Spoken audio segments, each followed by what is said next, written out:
Si vous regardez aujourd'hui cette vidéo et vous avez un business d'agence ou un business de service et vous êtes entre 5 et 10K par mois, même 15, 20, et vous avez déjà essayé les ads, vous avez déjà essayé quelconque funnel, on va dire, parce que maintenant il y a tellement de façons et tellement de techniques, on va dire, d'acquisition. Mais bref, vous avez déjà essayé le tunnel de vente avec les ads, puis pour vous, ça n'a pas marché. C'est parce que sûrement que vous n'avez pas optimisé les bonnes choses, parce que 90% du temps, le problème vient pas de vos créatives, le problème vient pas de votre headline, le problème vient pas de votre VSL, parce que si ça fait au moins 1 an, 2 ans, 3 ans que vous avez votre activité, vous savez c'est quoi votre avatar client, vous connaissez ses problèmes, ses désirs, puis les potentielles solutions qui s'offrent à lui. Donc généralement, c'est vraiment pas ça le problème. Le problème, c'est ce qui se passe après que la personne ait mis ses informations dans votre landing page, dans votre VSL, si vous roulez un VSL funnel.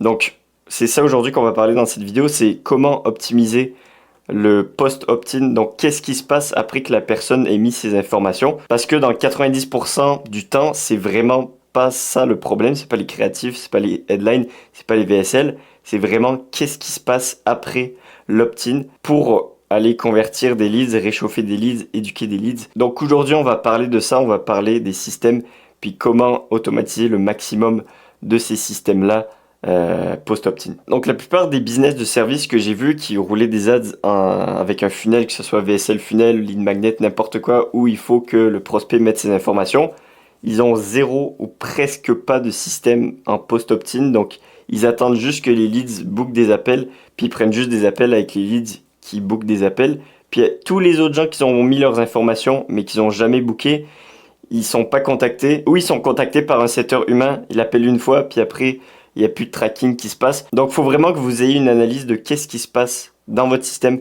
qu'est-ce qui se passe après que la personne ait mis ses informations sur votre landing page ou sur n'importe quel funnel que vous avez. Donc, est-ce que vous avez un setter en appel qui va contacter les leads dès qu'ils mettent leurs informations? En combien de temps ces leads ils vont être contactés? Donc, est-ce qu'ils vont être contactés directement ou est-ce que votre setter en appel il va les appeler après 2, 3, 4, 5 heures ou même quelques jours après qu'ils aient opt-in? Est-ce que le setter dans votre équipe, il est bon? Est-ce qu'il est capable de bien faire son travail pour arriver à contacter les leads, les qualifier, puis les booker s'ils sont qualifiés?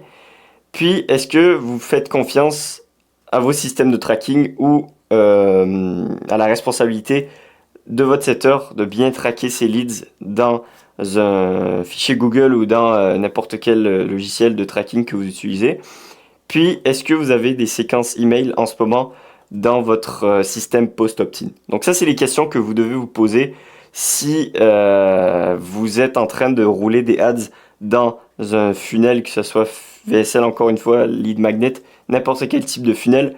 C'est les questions que vous devez vous poser pour voir qu'est-ce qui se passe après mon système post-opt-in, comment je peux l'optimiser, puis à quel point ces systèmes sont mis en place, puis à quel point ces systèmes sont opérationnels à 100%. Donc dans la plupart des propriétaires de business de service avec qui je parle, qui sont entre 5 et 10K par mois, ils ont presque pas de système ou ils ont pas de système du tout. Donc quand ils ont pas de système, ce qui arrive c'est qu'ils vont perdre des leads, il va y avoir plein de leads qui vont tomber dans les cracks parce que c'est pas assez bien organisé, c'est pas automatisé. Ils ont aucun tracking, puis ils peuvent prendre aucune décision data-driven. Ce que je veux dire par une décision data-driven, c'est que vous prenez des décisions pour votre business selon les datas, selon les chiffres, et pas juste selon ce que vous voulez faire ou selon vos émotions. Là, le plus important pour aller générer plus de prospects, plus d'appels qualifiés, plus de clients, on le sait, c'est de prendre des décisions qui sont data-driven, donc qui sont basées sur des chiffres réels de votre activité. C'est pas juste de prendre des décisions émotionnelles sur oh, j'ai envie de faire ça, j'ai envie de tester ça. Donc, quand vous avez aucun système, ça vous permet pas de faire ça. Donc, vous faites juste des décisions émotionnelles. Puis, c'est ce qui résulte à juste aucune croissance. Puis, toujours changer de différents funnels, différentes techniques d'acquisition. Ce qui vous permet pas, entre guillemets, de maîtriser une source d'acquisition. Puis, bien le faire avec un bon système qui marche. Puis que vous savez qu'il marche. Puis que vous n'avez pas besoin de toujours regarder pour voir si ça fonctionne bien. Donc ça, c'est quand ils n'ont pas de système, zéro système. Maintenant, des fois, ils ont un peu de système, ils ont mis quelques systèmes en place. Mais encore une fois, ce qui va arriver, c'est qu'ils vont perdre des leads. Encore une fois, les leads vont tomber dans les cracks. il y a un peu de tracking qui va se faire parce qu'ils vont mettre, on va dire, des Google Sheets en place.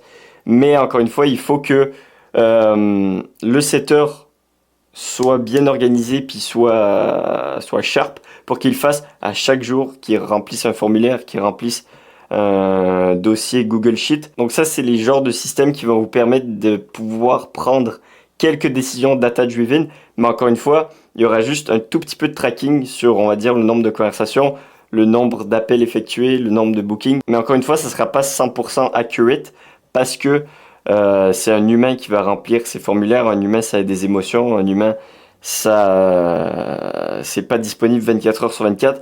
Puis des fois, ça va laisser, ça va faire des erreurs en fait. Puis l'erreur est humaine, c'est normal.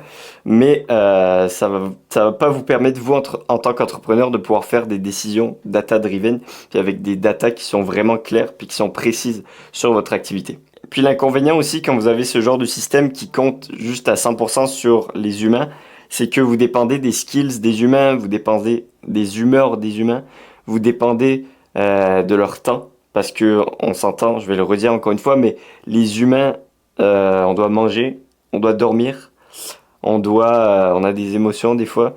Donc vous dépendez à 100% de ça pour que vous ayez chercher des nouveaux clients. C'est vraiment pas ça que vous voulez dans votre organisation aujourd'hui. Maintenant, je vais vous présenter le système que nous on a bâti, l'infrastructure IA que nous on a bâti, qui vont vous permettre de pouvoir régler ce genre de problème dans votre organisation aujourd'hui. Nous, en gros, comment on a créé notre infrastructure, c'est basé de plusieurs agents IA, puis plein d'automatisations qui vont faire en sorte que le CRM va être automatisé, le parcours du prospect, donc qu'est-ce qui se passe de la personne met ses informations dans la page de vente à c'est un appel qualifié qui va show up. Tout ce processus-là, c'est le parcours client, le parcours prospect si vous voulez, puis tout va être automatisé dans l'infrastructure que nous on a bâtie grâce à nos automatisations. Nous, notre système aussi, c'est que à chaque étape du parcours client ou à chaque étape de ce qui va se passer dans le CRM ou en fait, dans le parcours client, il va y avoir des notifications pour chaque membre de la team qui a titré. Donc, admettons, admettons, il y a un nouveau lead qui rentre dans la pipeline. Un nouveau lead qui met ses informations dans la landing page, mais là il va avoir une notification interne pour le setter parce que c'est le setter qui est attitré à 100% de cette tâche. Donc il va voir qu'il a un lead qui peut appeler s'il veut. Donc le setter il va pouvoir voir que il y a un lead qui est rentré, donc il peut l'appeler. Mais avant, je vais vous parler des agents IA, de qu'est-ce qui se passe dès que la personne met ses informations, parce que c'est ça qui est important. Donc voilà, après pour finir, pour les automatisations, il va avoir des résumés de conversation, parce que nous, notre setting, il est fait à 90% sur WhatsApp par message. Puis c'est important d'avoir des résumés de conversation pour les closers ou pour vous, pour les gens qui vont prendre les appels ensuite, parce que comme ça, vous avez pas, en fait, vous allez rentrer sur l'appel avec la personne en ayant déjà une bonne idée de qui elle est, qu'est-ce qu'elle fait, combien d'argent elle fait, c'est quoi ses blocages. Comme ça, ça paraît beaucoup plus professionnel pour vous. Puis, vous allez mettre aussi beaucoup moins d'efforts sur le closing parce que vous savez déjà exactement c'est quoi les blocages, c'est quoi la situation de la personne. Puis la personne aussi va se sentir beaucoup plus écoutée parce que elle voit que vous avez déjà toutes ces informations sur elle. Ensuite, le deuxième pilier de notre infrastructure IA, c'est les agents IA. Les agents IA, c'est vraiment une grande partie de notre infrastructure. C'est ce qui fait en sorte que on va booker des appels qualifiés ou downsell, je vais vous expliquer ici. Mais ces agents IA, ils vont contacter les leads en 2 minutes. Donc, quand un lead va mettre ses informations dans la landing page ou dans votre VSL, n'importe quoi, le lead, il va être contacté par les agents IA sur WhatsApp. Presque en automatique. On a mis 2 minutes parce que on voulait que ça soit plus naturel, mais on peut mettre n'importe quel temps qu'on veut. Donc le lead est contacté en 2 minutes. Il va répondre aux questions du prospect s'il a des questions, mais il va surtout qualifier le prospect pour voir s'il est qualifiable pour votre offre selon vos critères de qualification.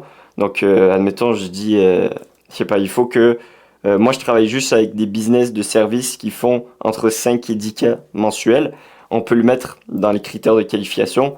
il faut que ça soit juste des business de service. Donc si c'est des e-com, si c'est n'importe quel type d'autre de business, on les disqualifie parce qu'ils font pas partie de notre cible. Donc ça, c'est les critères de qualification. Puis le setter va qualifier selon ces critères de qualification. Il va réserver un appel s'il est qualifié. Puis par contre, s'il n'est pas qualifié, il va le disqualifier, lui envoyer des ressources gratuites sur YouTube. Puis si vous avez une offre low ticket que vous utilisez comme downsell, on peut programmer aussi une équipe d'agents IA qui va downsell les prospects pas qualifiés pour que ils rentrent avec vous sur un produit dans votre agence ou dans n'importe quoi ce que vous vendez. Puis ensuite, vous, dans le futur, vous allez pouvoir les upsell sur votre programme high ticket ou votre service high ticket, dépendamment de ce que vous vendez. Les agents IA aussi qu'on bâtit, ils sont aussi programmés pour faire des follow-up parce qu'on s'entend, si vous avez déjà fait du setting, il y a beaucoup de gens qui vont pas répondre, soit parce qu'ils sont occupés, soit parce qu'ils sont, qu'ils veulent pas vous répondre tout simplement. Mais en fait, principalement, c'est parce qu'ils sont occupés qu'ils vont pas vous répondre, puis des fois ils vont oublier aussi. Donc, l'agent IA va pouvoir détecter ça, puis faire des follow-up automatiques.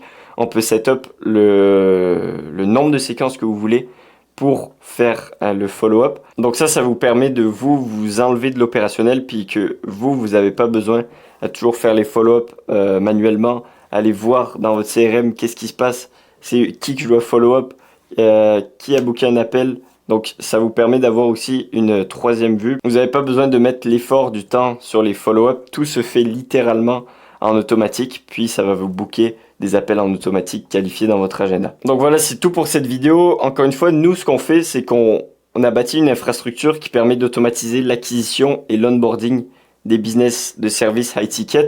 Donc, si vous voulez savoir exactement ce qu'on fait en détail, vous pouvez aller sur le premier lien dans la description de cette vidéo. Vous allez tomber sur notre VSL. Puis, notre VSL, en gros, c'est notre vidéo explicative sur on travaille avec qui, qu'est-ce qu'on fait exactement. Puis, nos critères aussi de qualification, parce que nous, on a des critères de qualification précis. Mais bref, si vous voulez avoir plus d'informations sur ce qu'on fait exactement, puis aussi pouvoir tester nos agents IA, vous pouvez aller sur le premier lien, la description, mettre vos informations, voir la vidéo. Puis ensuite, si vous voulez, vous pouvez booker un appel. Ça sera directement avec moi. Ce ne sera pas avec un membre de ma team. Ce ne sera pas avec un closer, un setter. C'est directement avec moi. C'est moi qui prends les appels. Donc, regardez cette vidéo, puis bookez votre appel. On se voit de l'autre côté. Puis, la semaine prochaine, nouvelle vidéo. Donc, restez à l'affût. On se voit la semaine prochaine. Ciao.